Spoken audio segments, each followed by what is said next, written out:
जय माता दी दोस्तों, जय श्री हरि। स्वागत है आपका हमारे YouTube चैनल अभव्या वर्ल्ड में। दोस्तों, आज की इस वीडियो में हम आपके लिए बृहस्पति भगवान की कृपा प्राप्ति के लिए किए जाने वाले गुरुवार की व्रत कथा लेकर आए हैं। प्राचीन समय की बात है। भारत में एक राजा राज्य करता था। वह बड़ा प्रतापी तथा दानी था। वह नित्य प्रति मंदिर में भगवत दर्शन करने जाता था और ब्राह्मण और गुरु की सेवा किया करता था। उसके द्वार से कोई भी याचक निराश होकर नहीं लौटता था। वह प्रत्येक गुरुवार को व्रत रखता एवं पूजन करता था। हर दिन गरीबों की सहायता करता था। परंतु यह सब बातें उसकी रानी को अच्छी नहीं लगती थी। वह न व्रत करती और न ही किसी को एक भी पैसा दान में देती थी। वह राजा से भी ऐसा करने को मना किया करती थी। एक समय की बात है, राजा शिकार खेलने वन को चले गए। घर पर रानी और दासी थी। उस समय गुरु बृहस्पति साधु का रूप धारण कर राजा के दरवाजे पर भिक्षा मांगने आए। साधु ने रानी से भिक्षा मांगी तो वह कहने लगी, हे साधु महाराज, मैं इस दान और पुण्य से तंग आ गई हूँ। इस कार्य को करने के लिए तो मेरे पतिदेव ही बहुत है। अब आप ऐसी कृपा करें कि सारा धन नष्ट हो जाए तथा मैं आराम से रह सकूं। साधु रूपी बृहस्पति देव ने कहा, हे देवी, तुम बड़ी ही विचित्र हो। संतान और धन से कोई दुखी नहीं होता है। इसको सभी चाहते हैं। पापी भी पुत्र और धन की इच्छा रखता है। अगर तुम्हारे पास धन अधिक है तो भूखे मनुष्य को भोजन कराओ, प्याऊ लगवाओ, ब्राह्मणों को दान दो, धर्मशालाएं बनवाओ, कुआं, तालाब, बावड़ी, बाग, बागीचे आदि का निर्माण कराओ तथा निर्धनों की कुंवारी कन्याओं का विवाह कराओ। साथ ही यज्ञादि करो। इस प्रकार के कर्मों से आपके कुल का और आपका नाम परलोक में भी सार्थक होगा और तुम्हें भी स्वर्ग की प्राप्ति होगी। परंतु रानी साधु की इन बातों से खुश नहीं हुई। उसने कहा, हे साधु महाराज, मुझे ऐसे धन की आवश्यकता नहीं जिसको मैं अन्य लोगों को दान देती फिरूं तथा जिसको रखने और संभालने में ही मेरा सारा समय नष्ट हो जाए। साधु ने कहा, हे देवी, यदि तुम्हारी ऐसी ही इच्छा है तो जैसा मैं तुम्हें बताता हूँ वैसा ही करना। बृहस्पतिवार के दिन घर आंगन को गोबर से लीपना, अपने केशों को पीली मिट्टी से धोना, केशों को धोते समय स्नान करना, राजा से कहना वह हजामत कराए, भोजन में मांस मदिरा खाना, कपड़े धोबी के हाथ धुलने देना। इस प्रकार 7 बृहस्पतिवार करने से तुम्हारा सारा धन नष्ट हो जाएगा। यह कहकर साधु महाराज रूपी बृहस्पति देव अंतर ध्यान हो गए। रानी ने साधु के अनुसार 7 बृहस्पतिवार तक वैसा ही करने का विचार किया। साधु के बताए अनुसार कार्य करते हुए केवल 3 बृहस्पतिवार ही बीते थे कि उसकी समस्त धन संपत्ति नष्ट हो गई। भोजन के लिए दोनों समय परिवार तरसने लगा तथा सांसारिक भोगों से दुखी रहने लगा। तब राजा रानी से कहने लगा, हे रानी, तुम यहाँ पर रहो, मैं दूसरे देश को जाता हूँ, क्योंकि यहाँ पर मुझे सभी मनुष्य जानते हैं। इसलिए मैं यहाँ कोई काम नहीं कर सकता। मैं अब परदेश जा रहा हूँ। वहाँ कोई काम धंधा करूँगा, शायद हमारे भाग्य बदल जाए। ऐसा कहकर राजा परदेश चला गया। वह वहाँ जंगल से लकड़ी काट कर लाता और शहर में बेचता। इस तरह जीवन व्यतीत करने लगा। इधर राजा के बिना रानी और दासियां दुखी रहने लगी। किसी दिन भोजन मिलता, किसी दिन जल पी कर ही रह जाती। एक समय रानी और दासी को 7 दिन बिना भोजन के व्यतीत करने पड़े। तो रानी ने अपनी दासी से कहा, हे दासी, यहाँ पास के ही नगर में मेरी बहन रहती है। वह बड़ी धनवान है। तू उसके पास जा और वहाँ से 5 सेर बेझर मांग कर ले आ, जिससे कुछ समय के लिए गुजारा हो जाएगा। दासी रानी की बहन के पास गई। रानी की बहन उस समय पूजा कर रही थी। बृहस्पतिवार का दिन था। दासी ने रानी की बहन से कहा, हे रानी, मुझे आपकी बहन ने भेजा है, मुझे 5 सेर बेझर दे दो। दासी ने यह बात अनेक बार कही, परंतु रानी की बहन ने कोई उत्तर नहीं दिया, क्योंकि वह उस समय बृहस्पतिवार की कथा सुन रही थी। जब दासी को रानी की बहन से कोई उत्तर नहीं मिला तो वह बहुत दुखी हुई। उसे क्रोध भी आया। वह लौट कर रानी से बोली, हे रानी, आपकी बहन बहुत घमंडी है। वह छोटे लोगों से बात भी नहीं करती। मैंने उससे कहा तो उसने कोई उत्तर नहीं दिया। मैं वापस चली आई। रानी बोली, हे दासी, उसमें उसका कोई दोष नहीं है। जब बुरे दिन आते हैं तब कोई सहारा नहीं देता। अच्छे बुरे का पता विपत्ति में ही लगता है। जो ईश्वर की इच्छा होगी वही होगा। यह सब हमारे भाग्य का दोष है। इधर रानी की बहन ने सोचा कि मेरी बहन की दासी आई थी, परंतु इससे मैं नहीं बोली, इससे वह बहुत दुखी हुई होगी। अतः कथा सुन तथा विष्णु भगवान का पूजन समाप्त कर वह अपनी बहन के घर आई और कहने लगी, हे बहन, मैं बृहस्पतिवार का व्रत कर रही थी। तुम्हारी दासी हमारे घर गई थी, परंतु जब तक कथा होती है तब तक हम लोग न उठते हैं न बोलते हैं, इसलिए मैं नहीं बोली। कहो दासी क्यों गई थी? रानी बोली, बहन, हमारे घर अनाज नहीं था। वैसे तुमसे कोई बात छिपी नहीं है। इस कारण मैंने दासी को तुम्हारे पास 5 सिर बीजक लेने के लिए भेजा था। रानी की बहन बोली, बहन देखो, बृहस्पति भगवान सबकी मनोकामना पूर्ण करते हैं। देखो शायद तुम्हारे घर में ही अनाज रखा हो। यह सुनकर दासी घर के अंदर गई तो वहाँ उसे घड़ा बीजर का भरा मिल गया। उसे बड़ी ही हैरानी हुई क्योंकि उसने एक एक बर्तन देख लिया था। उसने बाहर आकर रानी को बताया। दासी अपनी रानी से कहने लगी, हे रानी देखो, वैसे जब हमको अन्न नहीं मिलता तो हम रोज ही व्रत करते हैं। अगर इनसे इस व्रत की विधि तथा कथा पूछ ली जाए तो हम भी कर लिया करेंगे। दासी के कहने पर रानी ने अपनी बहन से बृहस्पतिवार व्रत के बारे में पूछा। उसकी बहन ने बताया, हे रानी बहन, बृहस्पतिवार को सूर्योदय से पूर्व उठकर स्नान करके बृहस्पतिवार का व्रत करना चाहिए, लेकिन उस दिन सिर नहीं धोना चाहिए। बृहस्पतिवार के व्रत में चने की दाल और मुनक्कों से विष्णु भगवान का केले के वृक्ष की जड़ से पूजन करें तथा दीपक जलाएं। उस दिन एक ही समय भोजन करें। भोजन पीले खाद्य पदार्थ का करें तथा कथा सुने। इस प्रकार करने से गुरु भगवान प्रसन्न होते हैं, अन्न पुत्र धन देते हैं। इस तरह व्रत और पूजन की विधि बताकर रानी की बहन अपने घर लौट गई। रानी और दासी दोनों ने निश्चय किया कि वे बृहस्पति देव भगवान का पूजन जरूर करेंगी। 7 दिन बाद जब बृहस्पतिवार आया तो उन्होंने व्रत रखा। घुड़साल में जाकर चना और गुड़ बीन लाई तथा उसकी दाल से केले की जड़ से विष्णु भगवान का पूजन किया। अब भोजन कहाँ से आए? दोनों बहुत दुखी हुई, परंतु उन्होंने व्रत किया था, इस कारण बृहस्पति देव भगवान प्रसन्न थे। वे एक साधारण व्यक्ति के रूप में 2 थालों में सुंदर पीला भोजन लेकर आए और दासी को देखकर बोले, हे दासी, यह भोजन तुम्हारे और रानी के लिए है, तुम दोनों करना। दासी भोजन पाकर बड़ी प्रसन्न हुई। रानी से बोली, रानी जी भोजन कर लो।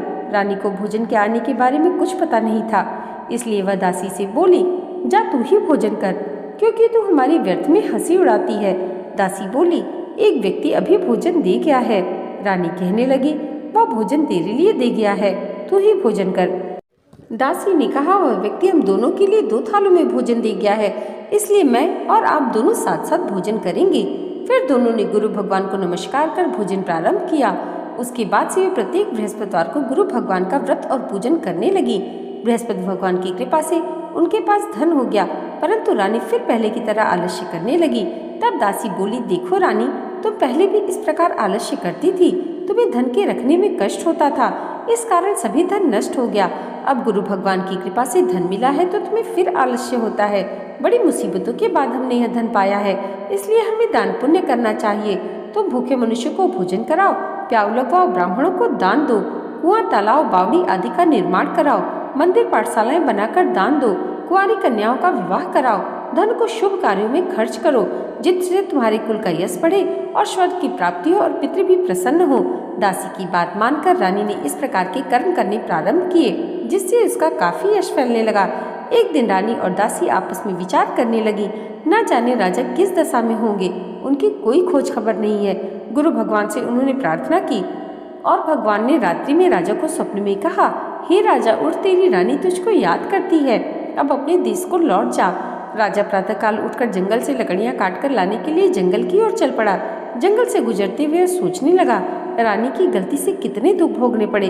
राजपाट छोड़कर उसे जंगल में आकर रहना पड़ा। जंगल से लकड़ियां काटकर उन्हें बेचकर गुजारा करना पड़ा।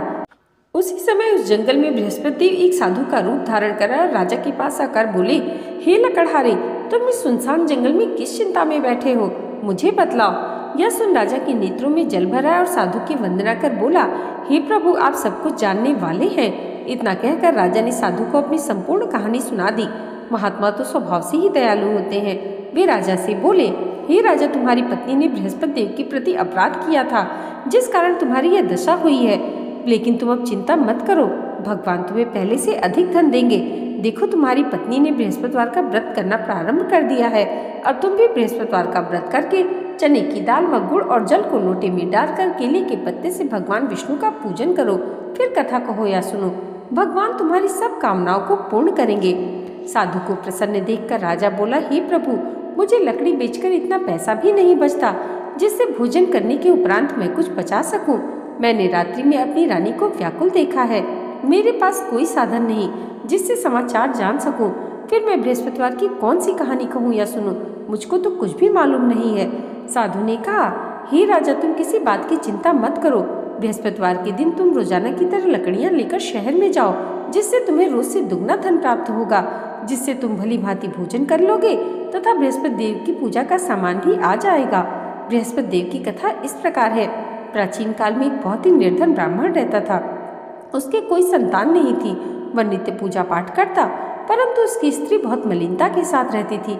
वह न स्नान करती और न ही किसी देवता का पूजन करती। प्रातः उठते ही सर्वप्रथम भोजन करती, बाद में कोई अन्य कार्य करती। ब्राह्मण देवता बहुत दुखी रहते थे। पत्नी को बहुत समझाते, किंतु उसका कोई परिणाम न निकलता। भगवान की अनुकंपा से एक समय उस ब्राह्मण की पत्नी गर्भवती हुई और 10वें महीने एक सुंदर कन्या को जन्म दिया। निर्धन ब्राह्मण कन्या के जन्म से बहुत दुखी हुआ। धीरे धीरे ब्राह्मण की कन्या बड़ी होने लगी। बचपन से उस कन्या की रुचि भगवान विष्णु की पूजा में थी। वह प्रातः उठते ही स्नान आदि करके भगवान विष्णु की पूजा करने मंदिर में जाती थी। बृहस्पतिवार को व्रत करके विधिवत पूजा पाठ करती थी। पूजा पाठ के बाद वह पढ़ने के लिए पाठशाला में जाती थी। घर से चलते हुए मुट्ठी भर जौ साथ लेकर जाती और पाठशाला के रास्ते में थोड़ी थोड़ी जौ गिराती जाती थी। जब वह पाठशाला से घर लौटती तो जौ के वह दाने सोने में बदले हुए मिलते थे। लड़की सभी सोने के दाने बीन लाती थी। एक दिन जब वह सोने के दाने साफ कर रही थी तो उसकी माँ ने कहा, बेटी, सोने के दाने साफ करने के लिए सोने का सूप भी होना चाहिए। अगले दिन बृहस्पतिवार था। उसने भगवान बृहस्पति देव की पूजा करते हुए प्रार्थना की, हे भगवान, यदि मैंने आपका व्रत विधिवत किया है तो मुझे सोने का सूप दे दो। भगवान बृहस्पति देव ने उसकी मनोकामना पूरी करने का वचन दिया। पाठशाला से लौटते समय उसे रास्ते में सोने का सूप पड़ा हुआ मिला। घर लौटकर सोने का सूप अपनी माँ को दिखाकर वह सोने के दाने साफ करने लगी। उसी समय नगर का राजकुमार उसके घर के पास से गुजरा। उस सुंदर लड़की को सोने के सूप में जौ साफ करते देख राजकुमार उस पर मोहित हो गया। महल में लौटकर राजकुमार ने राजा से उस लड़की से विवाह करने की इच्छा प्रकट की। तो राजा ने ब्राह्मण को महल में बुलाकर राजकुमार से उसके लड़की के विवाह की बात कही। ब्राह्मण तैयार हो गया। धूमधाम से उस लड़की का विवाह राजकुमार से हो गया। दुल्हन बनकर ब्राह्मण की लड़की महल में चली गई। लड़की के चले जाने से ब्राह्मण फिर निर्धन हो गया। उसे कई दिन भोजन भी नहीं मिलता था। बहुत दुखी होकर ब्राह्मण एक दिन अपनी लड़की के पास गया। अपने पिता से निर्धनता का समाचार सुनकर उसे बहुत सा धन देकर पिता को विदा किया। उस धन से ब्राह्मण के कुछ दिन तो आराम से गुजर गए, लेकिन जल्दी ही फिर भूखों मरने की हालत हो गई। ब्राह्मण अपनी लड़की से धन लेने के लिए फिर महल में पहुंचा। लड़की ने पिता की बुरी हालत देखकर पूछा, पिताजी, आखिर आप कब तक मुझसे धन लेकर जीवन यापन करेंगे? आप कोई ऐसा उपाय क्यों नहीं करते जिससे आपका घर धन संपत्ति से भर जाए? ब्राह्मण ने कहा, मैंने तेरी माँ को बहुत समझा लिया, पर उसकी समझ में कुछ भी नहीं आता। उसका फुहड़पन नष्ट हो तो घर की निर्धनता भी दूर हो जाए। तब कुछ सोचकर लड़की ने पिता से कहा, पिताजी, आप कुछ दिनों के लिए माँ को मेरे पास छोड़ जाओ। तब कुछ सोचकर ब्राह्मण पत्नी को लड़की के पास महल में छोड़ आया। लड़की ने अपनी माँ से कहा, माँ, तुम कल प्रातःकाल उठकर स्नान आदि करके भगवान बृहस्पति देव जी की पूजा अवश्य करना। पूजा करने से तुम्हारी निर्धनता अवश्य दूर हो जाएगी। लेकिन उसकी माँ ने उसकी कोई बात नहीं मानी। तब क्रोधित होकर लड़की ने अपनी माँ को एक कक्ष में बंद कर दिया। सूर्योदय के समय माँ को उठाकर जबरदस्ती उसे स्नान कराया और फिर मंदिर में ले जाकर भगवान बृहस्पति देव जी की पूजा कराई। कुछ दिन तक ऐसा करने से माँ की बुद्धि में परिवर्तन हुआ और वह स्वयं बृहस्पतिवार का व्रत रखने लगी। उसके व्रत रखने से ब्राह्मण के घर में भगवान विष्णु की अनुकंपा से धन की वर्षा होने लगी। दोनों पति पत्नी धन संपत्ति पाकर आनंद पूर्वक जीवन यापन करते हुए विष्णु धाम को चले गए। लकड़हारा बने राजा ने उन साधु से भगवान बृहस्पति देव जी की कथा सुनकर बृहस्पतिवार का व्रत करके भगवान विष्णु की पूजा की। उस दिन से इसके सभी कलेश दूर हो गए। लेकिन अगले बृहस्पतिवार को कामकाज में अधिक व्यस्त रहने के कारण उसने भगवान बृहस्पति देव जी का व्रत नहीं किया।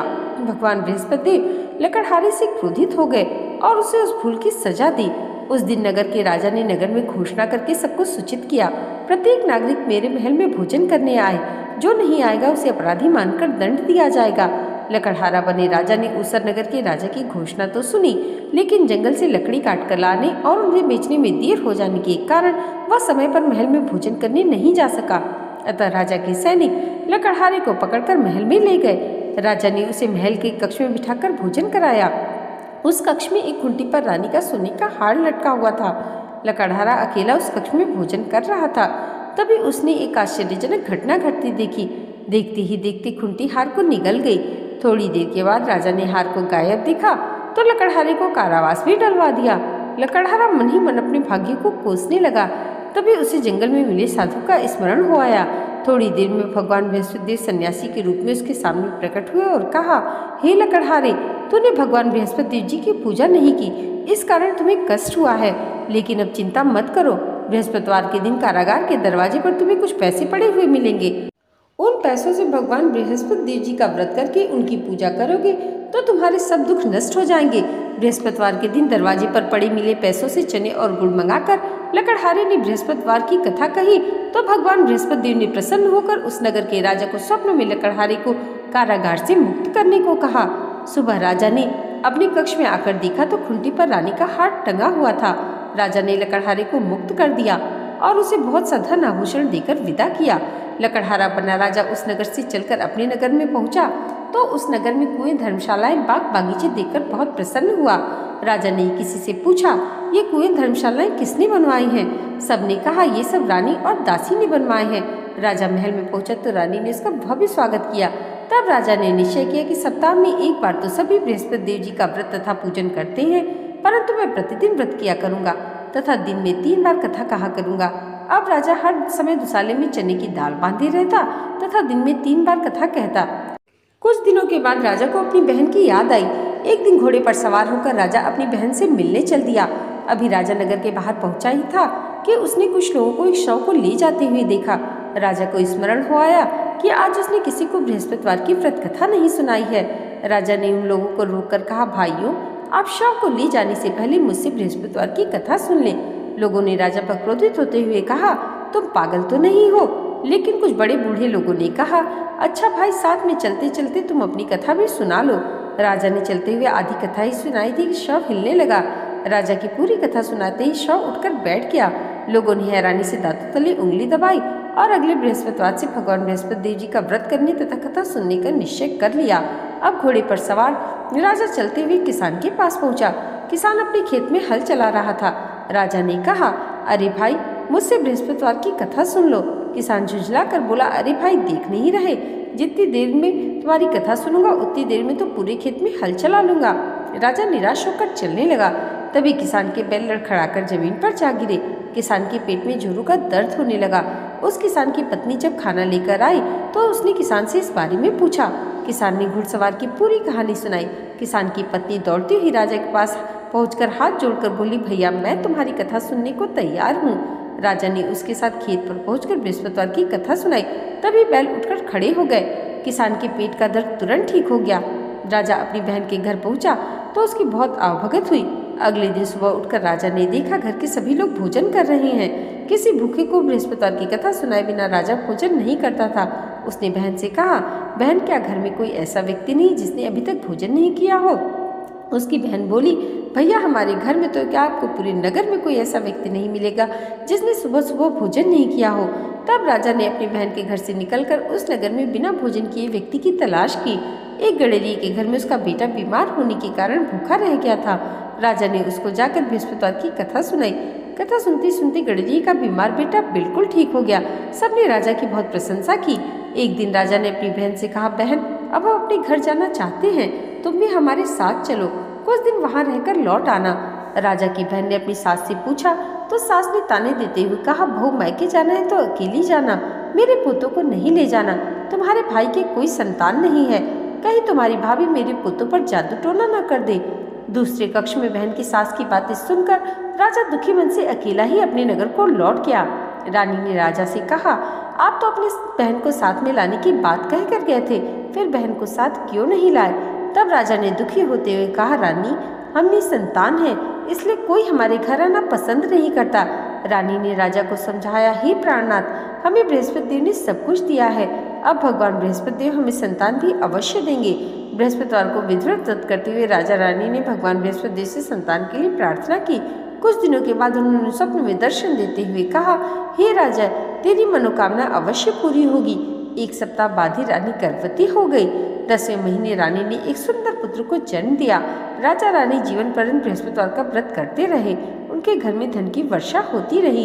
इस तरह आनंदपूर्ण जीवन यापन करते हुए राजा रानी भगवान बृहस्पति देव जी की अनुकंपा से मोक्ष को प्राप्त करके सीधे वैकुंठ धाम पहुँच गए। बृहस्पतिवार को विधिवत व्रत करते हुए जो स्त्री पुरुष भगवान विष्णु की पूजा करते हैं, भगवान उनकी सभी मनोकामनाएं पूरी करते हैं। इति श्री बृहस्पतिवार व्रत कथा। दोस्तों, आज की ये वीडियो अगर आपको अच्छी लगी हो तो तो कमेंट बॉक्स में जय बृहस्पति भगवान ज़रूर लिखिएगा और इसे लाइक और हमारे चैनल पर पहली बार आए हैं तो सब्सक्राइब करना मत भूलिएगा।